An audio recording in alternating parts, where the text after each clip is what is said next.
A crise de 1929. Então, voltando àquilo que eu falei para vocês nas aulas passadas, a gente está estudando, além de eventos políticos, né, eventos também econômicos e sociais, tá? Então, professor, a gente nunca estudou capitalismo na vida? Estudou. Eu ensino para vocês capitalismo desde o oitavo ano. Revoluções burguesas, Revolução Industrial, Revolução Francesa, Revolução não sei o quê. Isso tudo são movimentos de construção do capitalismo, como eu expliquei para vocês já. Aí a gente estudou o movimento, né, o pensamento contrário, né, de crítica, que foi o socialismo, durante a Revolução Russa, então eu expliquei isso para vocês. E a gente vai continuar estudando esses termos, tá? A gente vai continuar estudando isso aí. Por quê? Porque agora a gente vai ver uma crise no capitalismo, depois da Primeira Guerra Mundial, que vai gerar consequências políticas e sociais, certo? Então a gente vai entender a crise de 1929 hoje. Primeira das coisas, qual que foi a situação dos Estados Unidos depois da Primeira Guerra Mundial? Infelizmente, a gente pode dizer que a guerra faz fortunas, porque os Estados Unidos saiu de nação que mais devia dinheiro para os outros para a nação que mais emprestava dinheiro para os outros. Olha só que interessante. Por quê? A gente já estudou isso quando a gente estudou a Primeira Guerra Mundial. Não aconteceu conflitos no território dos Estados Unidos. Ele aproveitou para vender produtos para a Europa, para os países da Europa, da França, Inglaterra, que estava com poucos recursos. Por quê? Porque durante a Primeira Guerra Mundial, toda a indústria, todo o esforço dos países europeus se voltou para a guerra. Então, os campos estavam destruídos, as indústrias estavam voltadas para a produção de armas, é... enfim, não tinha onde tirar recurso. E aí os Estados Unidos começou a fazer fortuna com isso, né? Começou a vender produtos, tal, não sei o quê, até o momento que ele entra na guerra e, né, bem preparado, porque não tinha acontecido nada no território dele, não tinha enviado nada de exército, conseguiu, né, vencer a Alemanha, Império Austro-Húngaro e tal.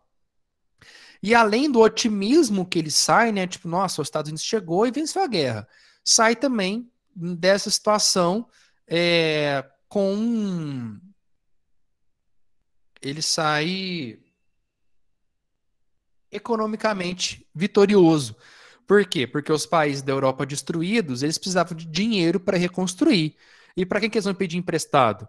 Para o cara que tinha condição para isso, que naquela época os Estados Unidos.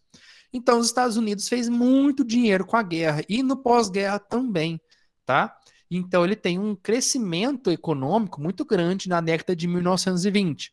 Por que década de 1920? Porque lembra, a Primeira Guerra Mundial ela acabou em 1918, tá? Então, entre 1919 e 1929, os Estados Unidos tiveram um crescimento econômico muito grande. Através do quê? Primeiro, empréstimo de dinheiro para os países da Europa, como eu falei para vocês. E aí esse dinheiro corria com o quê? Com juros, óbvio. Né? Não emprestava dinheiro, emprestava para emprestar. Os países tinham que devolver com juros. E começou uma grande produção industrial dentro dos Estados Unidos. Para quê? Para poder vender. Já que os países da Europa não tinham indústrias mais de bem de consumo, vamos fazer para vender. Então ele começou a vender muito produto, tanto para fora do país quanto para dentro. Então teve um aumento nos bens de consumo. O que é isso, bem de consumo? Geladeira, micro-ondas, relógio, sabe assim, todas essas coisas que você compra para ter, para usar, né? E são bens de consumo. Teve uma produção muito grande. As indústrias de bens de consumo aumentaram demais, além do crescimento industrial. Então, indústria do aço, prédios enormes, carro, ferrovias, começou a aumentar a produção industrial desses países, dos Estados Unidos, de uma forma muito grande, né? E aí os caras estavam, nossa, nosso país é o melhor, nosso país é forte economicamente, e o que a gente precisa fazer para ajudar o nosso país a ser forte economicamente? Comprar. Aí entra uma coisa que a gente tem muito também, mas cresceu nessa época nos Estados Unidos, que é o consumismo. As pessoas toda hora estavam comprando coisa, comprando o carro do ano, comprando a geladeira nova que lançou, mesmo que a geladeira dele ainda estava funcionando, mas ele achava que ele tinha que comprar toda hora. Para quê? Para ajudar o país a crescer, né? Esse foi o chamado American Way of Life, né? O jeito de viver americano, de consumir e crescer.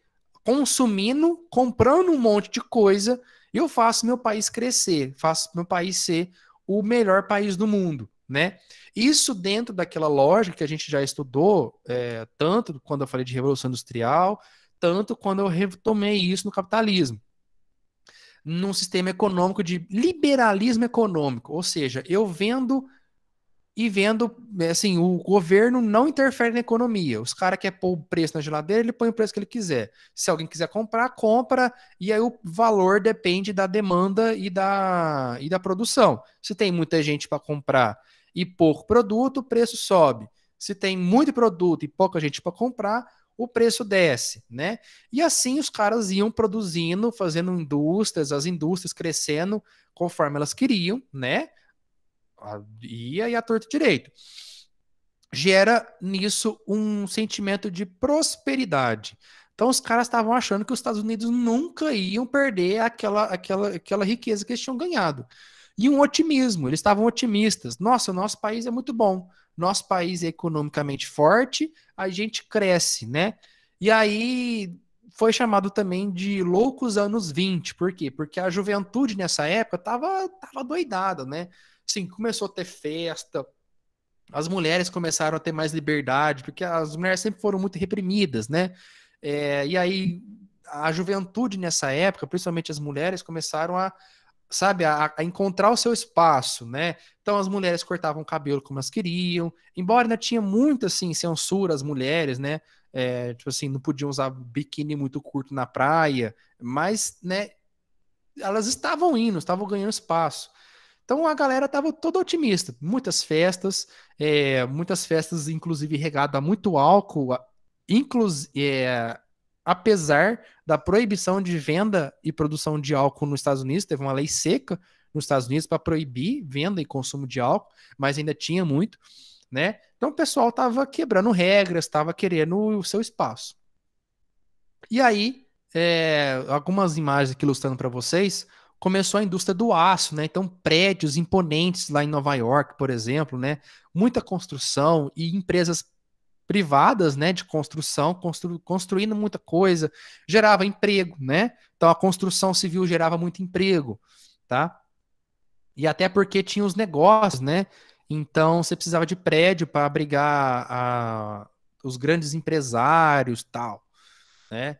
Então, Nova York começou a ganhar essa cara que a gente conhece hoje, sim, hoje muito mais moderno, óbvio, né? Mas essa cara de grandes prédios, de grandes construções, de edifícios comerciais, né? A indústria automobilística cresceu pra caramba nessa época. Enquanto na Europa você tinha um carro para 46 pessoas, nos Estados Unidos chegava a ser um carro para 6 pessoas, assim, na população, né? Então, entre 6 pessoas, uma tinha um carro. O carro era um negócio de luxo, né? Assim, se hoje já naquela época que foi inventado, né? Naquela época que ele começou a surgir, imagina, era muito caro, era caríssimo isso. E a juventude aí, né, esbanjando, encontrando seu espaço dentro desse otimismo todo americano nos anos de 1920, né? Então, muitas festas, muita diversão, tal, não sei o quê. Só que isso vai chegar a um ponto que vai acabar, tá? Isso vai ter um fim, né? Como que isso começa a ter um fim? Primeiro, é, como estava todo mundo muito otimista da prosperidade, os Estados Unidos nunca vai quebrar, nunca vai ter uma crise econômica, as empresas, como elas produziam demais e ganhavam capital demais na sua produção, no seu aumento, elas começaram a ter uma grande valorização, né? Porque a empresa, eu não sei se algum de vocês tem algum pai ou um parente que mexe com isso, mas mesmo que for empresa pequena, sabe que o valor da sua empresa depende do quanto que ela produz de dinheiro, né? Então, por exemplo, vou pegar um exemplo teórico aqui. Não dá para eu chegar em algum supermercado do Nori, por exemplo, e falar, eu quero comprar sua empresa por R$ 1 milhão. Eu falo, eu não sei, eu tenho que ver quanto esse supermercado dá de valor e se eu quero vender ele ou não. Primeiro, né? Mas o valor do supermercado vai variar conforme ele gera lucro. Como as empresas estavam gerando muito lucro, estavam supervalorizados. E aí começa o negócio na bolsa de valores. Porque assim, o mercado financeiro não é assim, tem um dono. O supermercado Nori tem um dono. E ele fez desde o começo e é o dono até hoje. Não funciona bem assim. Existe uma coisa chamada mercado de ações, tá? Como é que funciona isso? É um pouco complicado, vou tentar explicar para vocês de uma forma simples. Quando você tem uma empresa, você pode dividir ela em partes e vender partes dessa empresa, né? Não partes físicas, mas partes na participação. Vamos pegar esse exemplo para o mercado Nori. O dono do Nori, se ele quiser, ele pode dividir o supermercado em 10 partes, certo? Divide em 10 partes, 10 ações. E ele pode vender se ele quiser essas ações. Então vamos supor que eu, André, quero comprar uma parte do supermercado Nori, certo? O cara divide em 10 partes, eu compro uma parte. Então eu vou pegar um pedaço físico do supermercado Nori e pegar para mim? Não. Eu faço parte daqueles empresários. O dono do supermercado Nori ainda é o dono porque ele tem a maior parte da empresa, mas eu tenho um pedaço da empresa. Então eu ganho, se ele dividiu em 10 partes, eu ganho 1/10 do lucro. Então tudo que ele gerar de lucro no supermercado, eu ganho 1/10 desse lucro. Como é que o cara vende esse pedaço dessa ação? Ele vê o quanto a empresa vale, né? Vamos supor que ela, sei lá, tem o valor de 1 milhão, né? Vou pegar um exemplo mais fácil. 1.000, né? Óbvio que não é 1.000, mas vamos pegar um exemplo mais fácil. 1.000. Vamos supor que ele vale R$ 1.000. Como é que eu sei, né? Quanto que eu posso vender cada ação? Se a empresa vale R$ 1.000, cada ação vai valer 100, né? Porque eu peguei 1/10. E aí, tudo que o supermercado gerar de lucro, eu ganho 1/10. Então, se o supermercado, a partir do mês que vem, ele gerou muito lucro, tal, não sei o que, agora vale 2.000, né? Eu, de 100 que eu gastei, agora eu ganhei 200 em um mês. Então, eu ganhei R$ 100. Fazendo o quê? Absolutamente porcaria nenhuma. Eu só comprei um pedaço da ação, né? E aí, isso aí foi uma loucura. Por quê? É claro que se o supermercado tem dívida, aí eu tenho que pagar a dívida também. Como as empresas estavam supervalorizadas, o pessoal começou a vender ações para quê? Para ganhar dinheiro, para investir na empresa e a empresa crescer. Né? Então, o que o dono do supermercado Nori faz com o dinheiro da ação que ele vendeu? Ele investe no supermercado, o supermercado gera mais lucro, e aí o preço da ação sobe. O preço do supermercado sobe, o preço de tudo sobe e todo mundo tem mais lucro, inclusive eu que comprei a primeira ação. Então, pessoal, funcionava mais ou menos assim. As pessoas estavam vendendo partes da empresa, não partes físicas, mas partes no lucro. A pessoa comprava essa parte, o dinheiro era investido na empresa e a empresa lucrava. Então, uma pessoa que comprava uma ação por US$ 100, se a empresa que ela comprou começasse a crescer economicamente, a ação valia US$ 200. Aí o que ela fazia? Ela vendia essa ação e ganhava R$ 100 fazendo absolutamente nada. US$ 100 fazendo absolutamente nada. O problema é o seguinte, que começou a supervalorizar essas ações. E todo mundo começou a ver nisso uma forma de enriquecimento fácil. Então, por exemplo, tinha ação que subia 300% por semana, por mês. Tipo assim, uma pessoa comprava uma ação pequena de US$ 10, ela na outra semana, no outro mês, vendia por US$ 400. Era muito rápido, era uma valorização muito rápida. E aí não só pessoas do negócio estavam comprando ações e vendendo. Todo mundo, qualquer pessoa, um barbeiro, um relojoeiro, um médico, estava todo mundo enfiando no mercado de ação. Por quê? Porque era fácil. Ah, é fácil, eu compro uma ação, espero um pouquinho, vendo, ganho dinheiro, né? Achando o quê? Que as ações sempre iam valorizar. Porque se uma empresa quebra, todo mundo quebra, né? Daí não é só no lucro que eu tenho parte, não, tem parte no prejuízo, se der. E aí teve gente que fez o quê? Teve gente que hipotecou as casas, ou seja, chegou no banco, falou assim: ó, eu quero um empréstimo de $1.000 para comprar uma ação. Aí o banco falava assim: todo banco ele faz isso, né?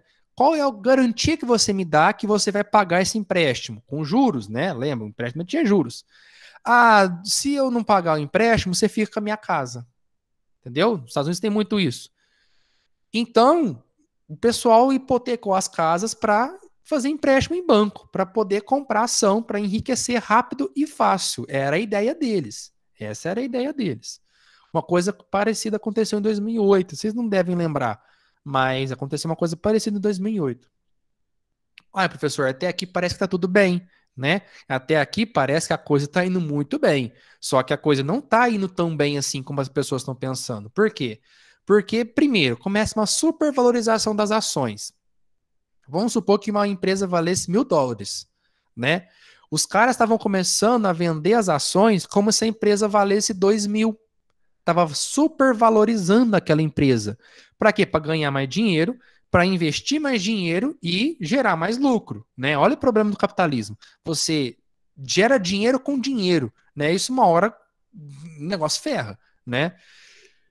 Para gerar esse dinheiro, você precisa vender. Não adianta eu pegar, vender uma ação, ter uma empresa que faz geladeira, eu fabrico milhares de geladeira e não vendo essas geladeiras. Se eu não vender a geladeira, minha empresa vai falir. E aí? Minha empresa não vai valer nem 2.000, nem $1.000. Ela vai começar a valer menos. E eu estou vendendo a ação como se ela valesse 2.000. Olha que loucura que os caras estavam fazendo. Então teve uma supervalorização e uma crise de superprodução, tá? O que é isso? Os Estados Unidos começou a produzir demais e vender de menos no final da década de 1920. Mas não falava para ninguém. As empresas vendendo a ação como se elas fossem, né, tivessem lá no ápice. Por quê que os Estados Unidos não estavam vendendo tanto assim? Primeiro, o salário dos operários não estava sendo reajustado fazia um tempo, né? Então, assim, o preço dos produtos estava aumentando e o salário dos caras não. E eles não estavam mais dando conta de comprar, de entrar nessa lógica do consumo. Eles pararam de comprar. Mas se eu não tenho dinheiro, eu não compro, né? A Europa parou de comprar. Alguns países em crise pararam de comprar. Outros, conseguindo recuperar as suas indústrias, voltaram a produzir internamente, não comprava mais nos Estados Unidos. Então, as vendas para a Europa diminuiu, além do desaceleração gradual da produção do aço, né, que era o que sustentava as grandes indústrias de construção civil, de ferrovia, de carro, né? Isso, então a produção dá uma desacelerada. Aí, meu filho, juntando isso tudo, gerou uma crise ferrada. Por quê? Alguns caras começaram a perceber isso, começaram aí, nossa, eu preciso vender minha ação. Por quê? Ó, vamos supor, o cara começou a investir toda a fortuna dele em ação. Ele tinha milhões de dólares em ação. Não tinha dinheiro físico. Ele tinha ação, ele tinha investido na empresa. Se a empresa ganha dinheiro, ele ganha. Só que se a empresa perde dinheiro, ele também perde, né? E aí eles começaram a pensar assim, nossa, mas daqui a pouco as ações vão desvalorizar de um tanto que a gente vai perder dinheiro e não vai conseguir mais vender essas ações. Ninguém vai querer comprar ação de uma empresa que está falindo. E aí começou, um vende de cá, um vende de cá. Daqui a pouco estava todo mundo vendendo ação, estava todo mundo com medo dessa crise. E todo mundo correu para vender as ações da empresa. Qual que é o problema? Ninguém quis comprar. Quem que vai comprar a ação de uma empresa falida? Ninguém. Ninguém ia comprar prejuízo.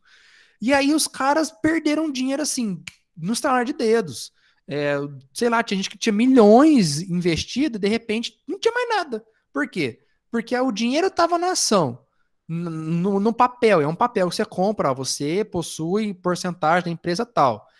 Se ninguém quiser comprar aquele papel, ferrou, cara. Ferrou, você perdeu dinheiro. Você pegou US$ 1 milhão, comprou aquele papel e não consegue mais vender aquele papel. Já era, seu dinheiro foi pro ralo, né? No estalar de dedos, teve gente que perdeu bilhões de dólares, assim, ó, rapidinho, porque ninguém queria mais comprar ação. Até o momento que o próprio mercado de bolsa de valores quebrou. Não tinha mais como vender e comprar ação. Ninguém mais queria comprar. E não tinha como vender. Então, olha só que loucura. Os caras perderam dinheiro do dia para noite. Do dia para noite. Então, é só vocês lembrarem que os caras achavam que as empresas estavam ótimas, né? Tá tudo bem, tudo maravilhoso, tudo não sei o quê. Vou começar a vender partes da minha empresa para gerar mais lucro. Todo mundo achou que era uma forma muito fácil de ganhar dinheiro. É só eu lá comprar um papel e vender 2 dias depois que eu ganho dinheiro. Olha só que coisa fácil, né? Só que teve um momento que as empresas não estavam tão valorizadas assim. Por quê?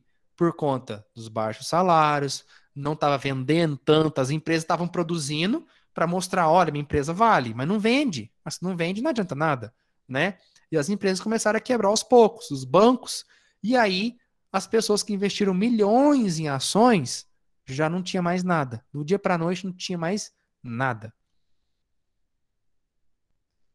E aí começa um período que a gente chama de Grande Depressão, depois dessa crise de 1929. Porque foi uma crise econômica ferrada mesmo. Tinha empresário que pulava de prédio. Por quê? Porque perdeu tudo. Perdeu tudo. Tudo, tudo, tudo. Não tinha mais nada.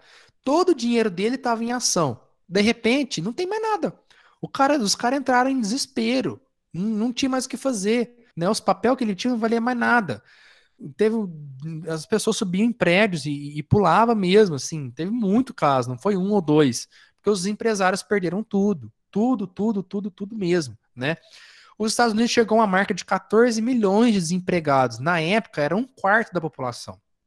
Então teve muita empresa que fechou, muita gente que perdeu dinheiro, e perdeu emprego, né? E aí as pessoas sem emprego, como é que elas iam comprar alguma coisa para manter o mercado? Não tinha jeito de manter o mercado, né? É, e ninguém estava vendo uma perspectiva de melhora. Tava todo mundo achando que beleza, acabou. O país entrou numa crise que ele não volta mais. Porque não voltava mesmo. Passou um ano, dois, três, o negócio não melhorava, né? Famílias desabrigadas. Por quê? Lembra? Tinha gente que hipotecava a casa para o banco para pegar empréstimo. Aí a pessoa não conseguiu pagar o empréstimo. O que o banco fez? Pegou a casa da pessoa, simplesmente. E aí tinha gente que o cara que era o chefe da família, porque naquela época ainda era uma sociedade muito tradicional, onde às vezes só o homem trabalhava, ou ele tinha um salário muito maior, que era o que pagava as contas da casa, se matou porque perdeu tudo. O banco tirou a casa, sobrou só mulher e filhos. Só mulher e criança, né? Tem relatos de mulher, de mães, assim, que acampavam na rua, porque não tinha mais casa, né? E as crianças iam correr atrás de rato para comer, porque não tinha comida. Não tinha como comprar comida, né? Não tinha nem produção de comida e nem como comprar comida, né? Uma crise que teve efeitos mundiais, né? Por quê? Porque os Estados Unidos emprestava dinheiro para todo mundo, né? País inteiro da Europa. Os Estados Unidos entrou em crise, fez o quê? Ó, gente, passa o dinheiro aí que eu emprestei, porque o negócio que tá feio. E aí os países da Europa ainda não tinham dinheiro para pagar, tinha acabado de sair da guerra, ainda não tinha recuperado tanto assim para pagar todo o empréstimo. E os caras entraram tudo em crise outra vez. A Europa, o Brasil. O Brasil entrou numa crise ferrada. O Brasil era grande produtor de café nessa época. O governo teve que comprar café e queimar café para manter o preço do café aqui dentro, porque senão os fazendeiros tudo ia quebrar, né? O Brasil sentiu, todos os países do mundo sentiram, né?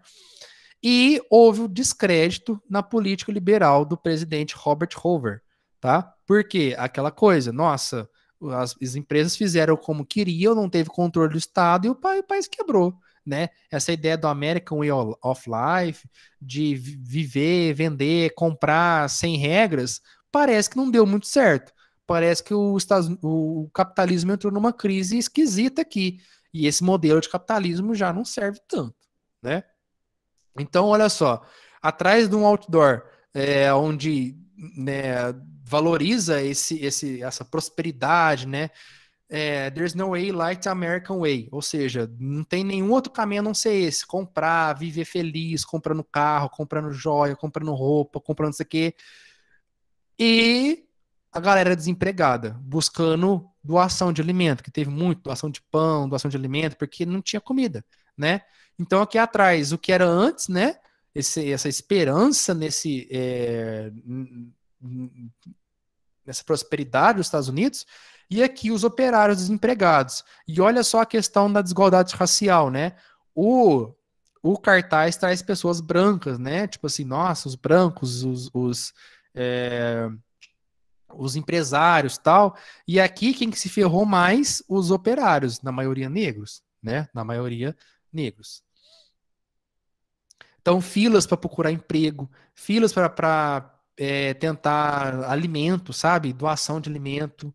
Ninguém tinha emprego nessa época, desemprego muito alto. Né? Aquilo que eu falei para vocês, ó, essa foto ficou muito icônica. Essa moça, ela ficou sozinha com os filhos, acampada no meio da rua, sabe? E tinha que mandar os filhos caçar inseto, caçar rato, porque não tinha o que comer, né? E aí teve muitos protestos também lá, né? Assim, até essa criança segurando um cartaz. Você não vai dar um emprego pro meu pai, né? Tipo assim, pô, meu pai precisa de emprego para eu comer, né? Então, por favor, vamos lá. Então, foi uma crise bem ferrada. Como é que isso resolveu, né? Assim, em termos? Com a eleição de um outro presidente, Roosevelt, tá? Em 1933, e ele propôs uma nova política econômica, né? O chamado New Deal, seria o novo ajuste, o novo acordo econômico, né? Onde ele parou com a política do liberalismo econômico. Ele começou uma intervenção estatal na economia. Ou seja, o Estado ia intervir, né? Ia mandar em algumas coisas, em taxa de juros, em taxa de preço e não sei o quê, para tentar resolver aquilo. Quais foram as principais medidas dele? Principalmente obras públicas, tá? Então ele começou o governo começou a construção de estradas, de escolas, de aeroporto, de sistema de esgoto. Para quê? Para pôr as pessoas para trabalhar, né? Para gerar emprego, né? Então punha as pessoas para trabalhar nas estradas, construindo. Punha as pessoas para trabalhar construindo escola, e aí contratava professores. Aeroporto, né? Para as pessoas ir lá e trabalhar também. Sistema de esgoto, para melhorar a condição de vida das pessoas e gerar emprego. Porque qual que era a lógica? Se o Estado, se o governo gera empregos, as pessoas passam a ter dinheiro para consumir aos poucos, elas voltam a consumir aos poucos. Elas consumindo aos poucos gera demanda para as fábricas. E aí as fábricas começam a aumentar a produção, as fábricas, as fazendas começam a produzir de novo. E aí elas passam o quê? Precisar de gente para trabalhar, se elas começarem a produzir de novo. E aí o ciclo se fecha novamente e o capitalismo começa a dar novos passos de desafogo, né? Tipo, nossa, né? Beleza, vamos lá. Agora tá indo, né? Isso funcionou em termos, tá? O crescimento do consumo aumentou 50%, então começou a consumir e tal, mas o desemprego ainda estava alto, né? De 14 milhões de pessoas desempregadas passou para 9 milhões. Tipo, beleza, melhorou um pouco, mas tem muita gente desempregada ainda, né? Uma situação que só vai melhorar um pouco durante a Segunda Guerra Mundial. Então, olha só, de novo os Estados Unidos utilizando de um conflito bélico na Europa, que ele também não vai entrar no começo, ele vai entrar depois, né, para conseguir, né, dar um desafogo na economia, fazendo a mesma coisa que ele fez no começo, né, emprestando dinheiro, vendendo produtos e não sei o quê. Então, vai utilizar de uma guerra novamente para conseguir desafogar a economia e voltar ao crescimento econômico.